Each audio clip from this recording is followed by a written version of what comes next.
Hi friends, ఈరోజు మనం veg biryani ఎలా తయారు చేసుకోవాలో చూద్దాం. దీనికి కావాల్సిన ఇంగ్రీడియంట్స్ సాజీరా, ఇది జీలకర్రలాగా ఉంటుంది. సో సూపర్ మార్కెట్స్లో కానీ నార్మల్ కిరాణాలో కానీ మనకు దొరుకుతుందండి. సాజీరా అంటారు ఇది. యాలకలు, లవంగ, దాల్చిన చెక్క అండ్ ఇది జాజికాయ కొంచెం తీసుకుంటే సరిపోతుంది. సో కాయని బ్రేక్ చేసి కొంచెం కొద్దిగా తీసుకోవాలి. అండ్ రాతి పువ్వు, ఇది జాపత్రి, మరాఠీ మొగ్గ, అనాస పువ్వు. సో ఈ పౌడర్ వచ్చేసి వీటన్నింటినీ మిక్స్ చేసిన పౌడర్ అండి ఇది. సో ఇది మిక్సీలో పట్టడం కానీ లేకపోతే దంచైనా తీసుకోవచ్చు. జస్ట్ వీటన్నింటినీ, ఇంకా వేరే ఏమీ కూడా యూజ్ చేయలేదు. ఓకేనా అండి. ఇంకా ఇవి కాకుండా మనకు కావాల్సిన ఇంకా ఇంగ్రీడియంట్స్ ఆనియన్స్, పచ్చిమిర్చి ఇలా పొడవుగా కట్ చేసుకున్నవి, కరివేపాకు, పుదీనా, కొత్తిమీర, మెంతికూర, కొంచెం జీడిపప్పు అండ్ రుచికి సరిపడా సాల్ట్, బ్రౌన్ ఆనియన్స్. ఈ బ్రౌన్ ఆనియన్స్ కోసం ఆనియన్స్ని పొడవుగా కట్ చేసి ఆయిల్లో డీప్ ఫ్రై చేసుకున్నాను. సో ఇవి మన ఇష్టం, మనకి ఎంత కావాలనుకుంటే అన్ని తీసుకోవచ్చు. ఇవి బ్రౌన్ ఆనియన్స్. అండ్ అల్లం వెల్లుల్లి పేస్ట్ మీరు ఫ్రెష్గా అయినా ప్రిపేర్ చేసుకోవచ్చు, లేదంటే మార్కెట్లో అవైలబిలిటీ ఉంటుంది కదా ఆల్రెడీ ప్రిపేర్ చేసింది, సో దాన్నైనా తీసుకొని వాడుకోవచ్చు. And garam masala powder. So ఇది గరం మసాలా అండి. సో ఈ గరం మసాలా కూడా మనకి అవసరం అవుతుంది. అండ్ కొంచెం నెయ్యి. సో ఈ ఘీ నేను ఫ్రెష్గా ఇంట్లోనే ప్రిపేర్ చేసుకున్నాను. సో మీరు కావాలంటే బయట కూడా అవైలబిలిటీ ఉంటుంది కదా, ఆ ఘీ అయినా తీసుకోవచ్చు. అండ్ బిర్యానీ కోసం రైస్ని నేను ముందుగానే నానబెట్టి పెట్టుకున్నాను. సో ఈ రైస్ క్వాంటిటీ నేను ఈ గ్లాస్తో 10 గ్లాసెస్ తీసుకున్నానండి. సో ఈ 10 గ్లాసెస్ రైస్కి 20 గ్లాసెస్ వాటర్, అంటే ఒక గ్లాస్ రైస్కి 2 గ్లాసెస్ వాటర్ తీసుకున్నాను. అండ్ ఇవి నార్మల్ రైస్ అండి, బాస్మతి రైస్ కాదు. సో మీరు కావాలంటే బాస్మతి రైస్ అయినా తీసుకోవచ్చు. బాస్మతి రైస్కి మీరు ఒక గ్లాస్కి 1.5 గ్లాస్ తీసుకుంటే సరిపోతుంది. సో ఇవి మనకి కావాల్సిన ఇంగ్రీడియంట్స్. సో ఇప్పుడు ప్రిపేర్ చేసే విధానం చూద్దాం ఒకసారి. సో ఇప్పుడు స్టవ్ పైన సరిపడా బౌల్ పెట్టుకొని ఆయిల్ వేసుకుంటున్నాము. సో ఆయిల్ నేను ఇది 4 స్పూన్స్ వేస్తున్నానండి. సో ఈ రైస్ క్వాంటిటీ మనకి 5 మెంబర్స్కి ఈజీగా సరిపోతుంది. అండ్ 4 స్పూన్స్ ఆయిల్, ఇందులోనే ఒక 3 స్పూన్స్ గీ వేసుకోవాలి. సో ఇది కొంచెం వేలైన తర్వాత ఇందులో ఫస్ట్ కడిగి పెట్టుకున్న ఈ ఆకుకూరలన్నీ ఒకదాని తర్వాత ఒకటి వేసుకోవాలి.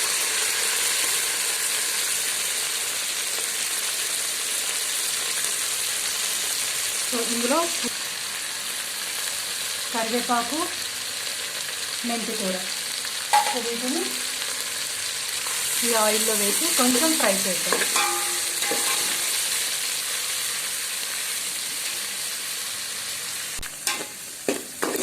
ఇదిగోండి, ఆకుకూరలు కొంచెం వేగిన తర్వాత ఇందులోనే ఫస్ట్ అల్లం వెల్లుల్లి పేస్ట్ వేసుకోవాలి. ఇది పచ్చివాసన పోయే వరకు కొంచెం ఫ్రై చేద్దాం. ఒక 2-3 నిమిషాలు పడుతుంది. ఈ అల్లం వెల్లుల్లి పేస్ట్ మొత్తం కూడా పచ్చివాసన పోవాలి.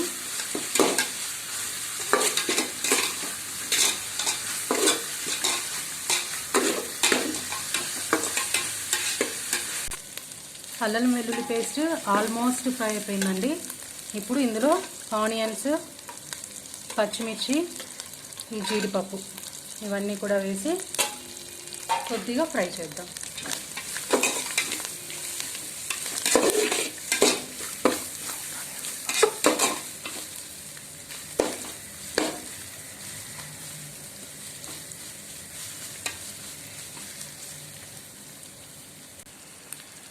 ఆల్మోస్ట్ ఆనియన్స్, గ్రీన్ చిల్లీ అన్నీ కూడా వేగిపోయాయండి. ఇప్పుడు ఈ మసాలా దినుసులు ఉన్నాయి కదా, వీటన్నింటినీ కూడా వేసి కొంచెం ఫ్రై చేద్దాం. జస్ట్ ఒక 2 మినిట్స్ ఫ్రై చేస్తే సరిపోతుంది.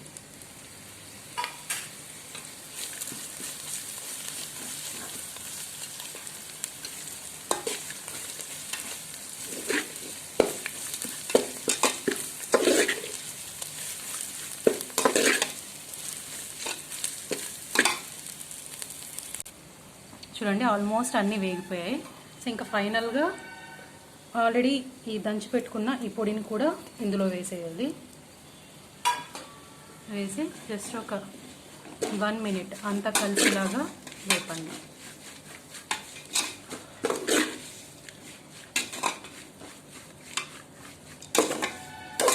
ఒక నిమిషం వేపిన తర్వాత ఇందులో మనకి రుచికి సరిపడా సాల్ట్ వేసుకుంటాం. సాల్ట్ వేసి ఒకసారి మిక్స్ చేసుకొని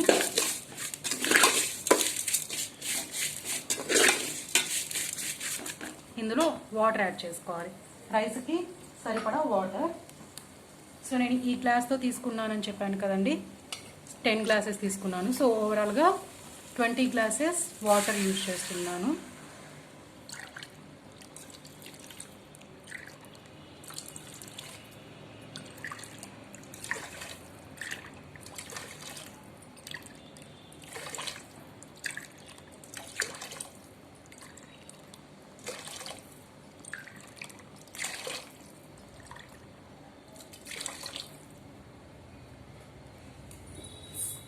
సో 10 గ్లాసెస్ అండ్ ఈ మెజర్మెంట్ వచ్చేసి దీని మెజర్మెంట్ 10 గ్లాసెస్ సరిపోతుందండి, కాబట్టి ఇది నేను వేసేస్తున్నాను.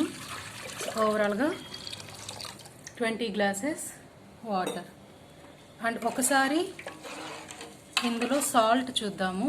ఈ వాటర్ సాల్ట్ మనకి సరిపోతే టేస్ట్, సో ఆ రైస్ బాయిల్ అయిన తర్వాత అదే టేస్ట్ రైస్కి అంతా వస్తుందన్నమాట. సాల్ట్ సరిపోయింది. సో ఇంక మనం ఎక్కువ యాడ్ చేసుకోవాల్సిన అవసరం లేదు. ఒకవేళ మీకు తక్కువ అనిపిస్తే ఇంకొంచెం యాడ్ చేసుకోండి. సో ఈ వాటర్ టేస్ట్లో ఎంత సాల్ట్ ఉంటుందో అదే సాల్ట్ రైస్కి వస్తుంది. ఇప్పుడు ఇందులో గరం మసాలా అండి, ఇది 1 స్పూన్ గరం మసాలా యూజ్ చేస్తున్నాను. సో 1 స్పూన్ గరం మసాలా వేసేసి ఈ వాటర్ బాగా బాయిల్ అయ్యే వరకు ఉంచాలి. సో పైన ఒక ప్లేట్ కవర్ చేసేసుకొని వాటర్ కంప్లీట్ బాయిల్ అయ్యే వరకు ఉంచాలి. ఇదిగోండి ప్లేట్ కవర్ చేసేసి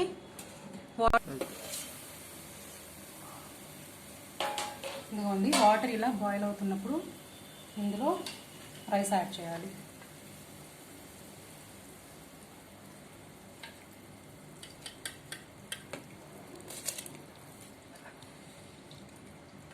మొత్తం నానబెట్టుకున్న రైస్ ఒక 15 మినిట్స్ ముందే రైస్ నానబెట్టి ఉంచుకోండి.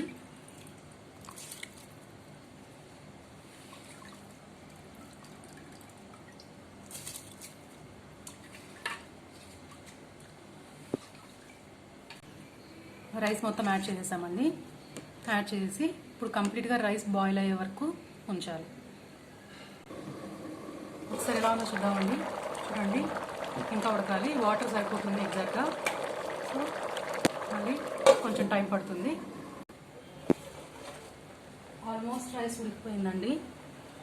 సో ఇప్పుడు ఫైనల్గా మనం ముందు ప్రిపేర్ చేసి పెట్టుకున్నాం కదా బ్రౌన్ ఆనియన్స్, వాటిని ఇలా పైన చల్లేసుకుందాం.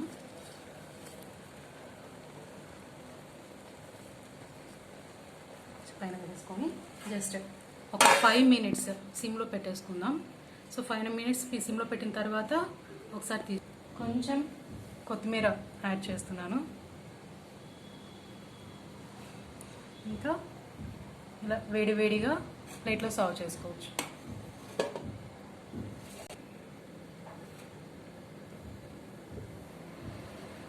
ఇదిగోండి బిర్యానీ కలర్ఫుల్గా వేడివేడిగా టేస్టీగా ఉంటుంది.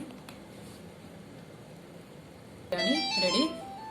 వెజ్ బిర్యానీ మీరు కూడా ఇంట్లో ట్రై చేసుకొని ఎలా ఉందో చెప్పండి.